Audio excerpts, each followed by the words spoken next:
Hadirin Allah muliakan, khatib berwasiat kepada diri khatib pribadi dan kepada kita semua agar kita senantiasa bertakwa kepada Allah Azza wa Jal, karena ini merupakan wasiat dari Rabb kita Jalla Jalaluh dan wasiat dari Nabi kita Muhammad sallallahu alaihi wasallam, di mana beliau sallallahu alaihi wasallam pernah bersabda, ittaqillaha haitsuma kunta, bertakwalah kalian kepada Allah dimanapun kalian berada.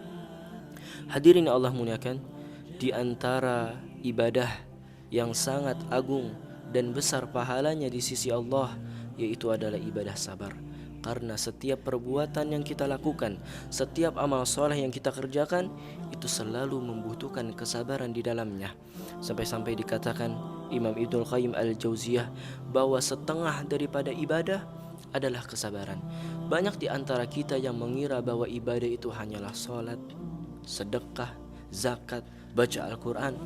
Padahal ada ibadah yang pahalanya juga sangat besar di sisi Allah Azza wa Jal, yaitu ibadah sabar. Allah sampai menyebutkan 90 ayat tentang sabar di dalam Al-Quran. Satu kali saja Allah sebut. Ini sudah menjadikan ibadah sabar ibadah yang sangat agung. Apalagi Allah sebutkan sampai 90 kali. Belum juga di dalam hadis Nabinya sallallahu alaihi wasallam banyak sekali Nabi kita menyebutkan tentang sabar di dalam hadisnya. Ini menunjukkan bahwa ibadah sabar adalah ibadah yang agung dan sangat besar pahalanya di sisi Allah Azza wa Jalla. Ibadah sabar bukan hanya mendapatkan pahala yang besar di sisi Allah, tapi orang-orang yang bersabar, mereka mendapatkan pahala yang gak ada batasnya. Orang yang bersabar, mereka mendapatkan pahala yang nanti pada hari kiamat tidak bisa ditimbang saking besarnya pahala tersebut. Kata Ibnu Qudamah, ada 3 amalan yang pahalanya sangat besar. Saking besarnya pahala tersebut tidak bisa ditimbang pada hari kiamat. Yang pertama adalah puasa. Kata Allah di dalam hadis qudsi, as-saumu fa innahu li wa ana ajzi bi. Sesungguhnya puasa itu untukku dan aku yang langsung membalasnya. Kemudian yang kedua adalah memaafkan. Kata Allah, faman afa wa aslaha fa ajruhu 'ala Allah. Barang siapa yang memaafkan dan memperbaiki hubungan di antara keduanya, Allah yang langsung akan membalaskan pahalanya. Kemudian yang ketiga adalah bersabar. Kata Allah, innama yuwaffas sabiruna ajrahum bighairi hisab. Sesungguhnya orang-orang yang bersabar, mereka mendapatkan pahala tanpa batas. Bahkan orang-orang yang bersabar, mereka bukan hanya mendapatkan pahala tanpa batas, tetapi orang-orang yang bersabar, mereka langsung dibalas oleh surga dari Allah Azza wa Jal. Allah mengatakan, wajazahum bima sabaru jannata wa harira. Balasan bagi orang-orang yang sabar adalah surga dan kain sutra yang ada di dalamnya. Di ayat yang lain Allah mengatakan, ulaika yujzaunal ghurfata bima sabaru. Mereka mendapatkan balasan yaitu surga dikarenakan kesabaran mereka. Bahkan nanti orang-orang yang masuk ke dalam surga, mereka disambut oleh para malaikat, dan para malaikat itu mengatakan, salamun alaikum bima sabartum fani'ma uqbaddar. Salam sejahtera atas kalian karena kesabaran kalian.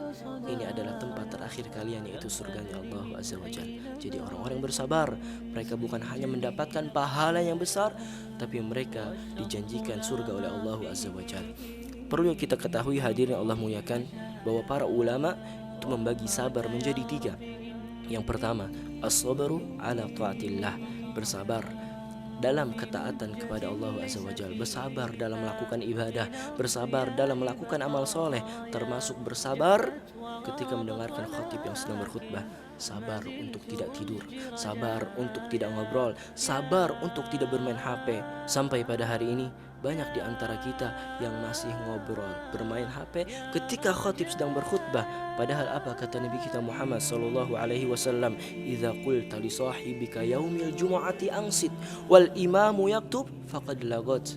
Apabila salah seorang di antara kalian berkata kepada teman sebelahnya, ansit, diam kamu, wal imamu yaktub, ketika khatib sedang berkhutbah, faqad lagat, maka sia-sia Jumatnya. Kemudian kata Nabi Muhammad sallallahu alaihi wasallam, man massal hassa faqad laga, barang siapa yang bermain dengan kerikil, maka sia-sia Jumatnya. Main kerikil aja batal, bagaimana orang yang bermain HP?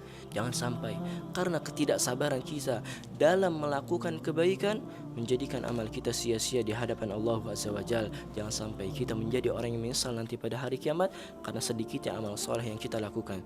Ada seorang sahabat yang bernama Sya'ban. Suatu ketika istrinya datang kepada Rasulullah SAW dan mengatakan, ya Rasulullah, sebelum Sya'ban wafat, beliau mengatakan 3 hal yang saya tidak ngerti maksudnya. Saya nggak ngerti apa yang ia katakan ya Rasulullah. Sebelum wafat ia mengatakan, kenapa nggak lebih jauh? Kenapa nggak yang baru? Kenapa nggak semuanya? Kemudian Nabi kita Muhammad SAW mengatakan yang ini merupakan ilham dari langit. Nabi mengatakan Sya'ban, salatnya setiap hari di masjid, padahal jarak dari rumahnya ke masjid itu selama 3 jam perjalanan. Allah menampakkan pahalanya kepada Sya'ban. Kemudian ia menyesal dan mengatakan, kenapa enggak lebih jauh? Pasti saya akan mendapatkan pahala yang lebih besar daripada ini. Kemudian yang kedua, Sya'ban pernah berjalan pada malam hari di cuaca yang dingin. Sya'ban menggunakan baju baru di dalamnya, baju lama di luarnya. Kemudian di tengah perjalanan Sya'ban bertemu laki-laki yang sedang kedinginan, maka diberikan baju lama itu kepada orang tersebut. Kemudian Allah tampakkan pahalanya kepada Sya'ban. Kemudian ia menyesal, kenapa ya saya enggak kasih yang baru? Saya akan mendapatkan pahala yang lebih besar daripada ini. Kemudian yang ketiga, Sya'ban pernah makan roti. Kemudian datang seorang pengemis meminta makanan yang dimakan oleh Sya'ban. Kemudian disobek roti itu menjadi setengah, diberikan kepada orang tersebut. Kemudian Allah tampakkan pahalanya kepada Sya'ban. Sya'ban menyesal mengatakan, kenapa saya enggak kasih semuanya? Pasti saya mendapatkan pahala yang lebih besar daripada ini. Sya'ban sudah melakukan amal soleh, Sya'ban sudah melakukan kebaikan, tapi ia masih menyesal karena tidak sempurna dalam melakukan kebaikan. Maka begitulah orang-orang beriman kepada Allah Azza wa Jal. Ia harus memiliki penyesalan tatkala tidak sempurna amal soleh yang ia lakukan. Hadirin yang Allah muliakan, kalau seandainya orang-orang yang beriman nanti pada hari kiamat mereka menyesal, kenapa ya dulu saya enggak melakukan kebaikan? Kenapa dulu saya ketika masuk masjid saya tidak melaksanakan sholat tahiyatul masjid? Kenapa dulu saya enggak puasa Senin Kemis? Kenapa saya dulu enggak bersedekah? Kenapa dulu ketika alarm saya telah berbunyi saya tidak bangun? Saya malah menikmati malam-malam indah dengan mimpi-mimpi yang tidak berkelanjutan. Kalau seandainya orang-orang beriman mereka menyesal karena luput dari kebaikan, bagaimana orang-orang yang tidak beriman kepada Allah Azza wa Jalla? Kalau seandainya orang-orang beriman mereka menyesal karena tidak melakukan amal soleh, bagaimana orang-orang yang tidak melakukan amal soleh ketika di dunia? Mereka lebih menyesal daripada kita, dan penyesalan mereka banyak sekali diabadikan di dalam Al-Quran oleh Allah Azza wa Jal. Di antaranya di dalam surat Al-Mu'minun mereka mengatakan, qala rabbirji'un, ya Allah kembalikan aku ke dunia, la'alli a'malu salihan fima tarak, niscaya aku akan melakukan amal soleh yang dulu saya tinggalkan. Kemudian di surat Al-Munafiqun mereka juga mengatakan, fayaqula rabbi laula akhartani ila ajalin qarib, ya Allah seandainya engkau menunda kematianku sebentar saja, fa asaddaqa wa akum minas salihin, maka aku akan menyedekahkan seluruh hartaku dan aku akan menjadi orang yang saleh. Maka jangan sampai karena ketidaksabaran kita dalam melakukan ketaatan kepada Allah menjadikan kita orang yang menyesal nanti pada hari kiamat. Kemudian yang kedua, as-sabru 'anil maksiyah, bersabar untuk meninggalkan kemaksiatan, bersabar untuk tidak melakukan perbuatan dosa. Demi Allah hadirin, kalau kita tidak pernah memaksakan diri kita untuk tidak bermaksiat kepada Allah, kita nggak akan kenapa-napa. Tubuh kita ini nggak akan sakit kalau kita gak bermaksiat kepada Allah. Telinga kita ini nggak akan copot kalau kita tidak mendengarkan musik.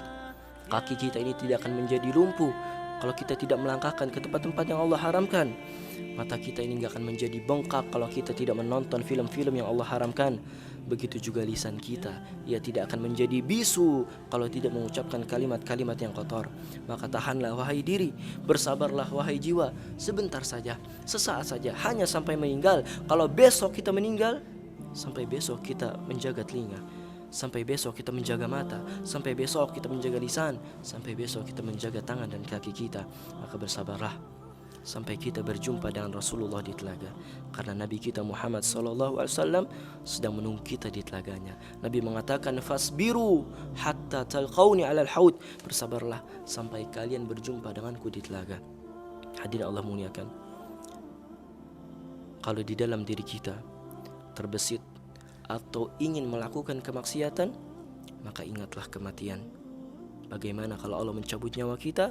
dalam kondisi tersebut? Bagaimana kalau Allah cabut nyawa kita sedangkan khamr di tangan kita? Bagaimana kita ketika Allah mencabut nyawa kita sedangkan kita berada di tempat yang haram? Bagaimana kalau Allah cabut nyawa kita sedangkan mata kita ini terakhir dilihat adalah sesuatu yang diharamkan oleh Allah Azza wa Jalla? Bukankah banyak kita telah mendengarkan ada kisah orang soleh yang ia bosan dengan kesolehannya, kemudian ia pergi ke tempat maksiat, maka pada saat itu terjadi gempa, kemudian ia tertimpa batu menjadikan ia mati dalam keadaan sul khatimah. Maka jangan sampai Allah mencabut nyawa kita dalam kondisi kita sedang bermaksiat kepada Allah Azza wa Jalla. Maka takutlah kepada Allah dan tahanlah hawa nafsu kita, maka surga menanti kita. Allah mengatakan, wa amma man khafa maqama rabbih wa nahan nafsa 'anil hawa. Orang-orang yang mereka takut kepada Tuhannya dan menahan hawa nafsunya, fa innal jannata hiyal ma'wa, maka tempatnya adalah surga. Maka bersabar untuk meninggalkan kemaksiatan. Kemudian yang terakhir, as-sabru ala aqdarillahil mu'limah, bersabar atas takdir-takdir Allah yang menyakitkan, atau bersabar ketika musibah-musibah yang menimpa kita. Banyak di antara kita yang ketika tertimpa musibah mereka nggak bisa bersabar, mereka mengeluh, mereka bersedih, bahkan mereka ada yang sampai menyalahkan takdir, dan ada juga di antara mereka yang sampai putus asa. Maka ada beberapa cara agar kita bisa bersabar dan menerima takdir yang Allah berikan kepada kita.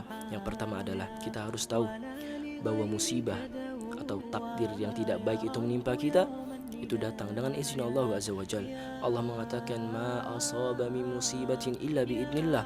Musibah yang menimpa kalian itu datang dengan izin Allah Azza wa Jalla. Bahkan musibah yang menimpa kita itu sudah Allah tetapkan sebelum Allah menciptakan kita. Ma asaba min musibatin fil ard wala fi anfusikum. Tidaklah musibah yang menimpa di bumi ini atau menimpa kalian illa fi kitabim min qabli an nabraha, kecuali sudah Allah catat sebelum Allah menciptakan kalian. Maka musibah yang hari ini menimpa kita sudah datang dengan izin Allah dan Allah tetapkan sebelum Allah menciptakan kita. Kemudian ketahuilah bahwa musibah atau takdir yang buruk menimpa kita itu disebabkan karena perbuatan dosa yang kita lakukan. Allah mengatakan, ma asaba min musibatin fabima kasabat aydikum. Musibah yang menimpa kalian itu sebabkan karena dosa yang kalian lakukan. Allah menegur kita dari apa yang kita perbuat, liyudhiqahum ba'dalladzi amilu la'allahum yarji'un. Tujuan Allah memberikan kita musibah, tujuan Allah memberikan kita takdir yang menyakitkan agar kita kembali kepada Allah Azza wa Jalla. Orang itu ketika diberikan musibah, ia pasti mengingat Allah. Allah ingin namanya disebut, Allah ingin kita kembali kepadanya. Makanya Allah memberikan kita musibah. Kemudian yang terakhir, ketahuilah bahwa musibah itu adalah tanda cinta Allah kepada hambanya. Nabi mengatakan, innallaha ahabba abdin ibtalah. Sesungguhnya apabila Allah mencintai seorang hamba, maka Allah akan memberikan ujian kepadanya. Di hadis yang lain Nabi mengatakan, may yuridillahu bihi khaira, barang siapa yang diinginkan kebaikan oleh Allah, yusiba minhu, maka Allah akan memberikan musibah kepadanya. Dan ketahuilah bahwa titik terbaik seorang hamba yaitu ketika seorang hamba menginginkan sesuatu, mencita-citakan sesuatu, atau mendambakan sesuatu, ternyata Allah memberikan sebaliknya dari apa yang ia inginkan. Kemudian ketika ia ridho dan bersabar atas ketetapan Allah, disitulah titik terbaik seorang hamba.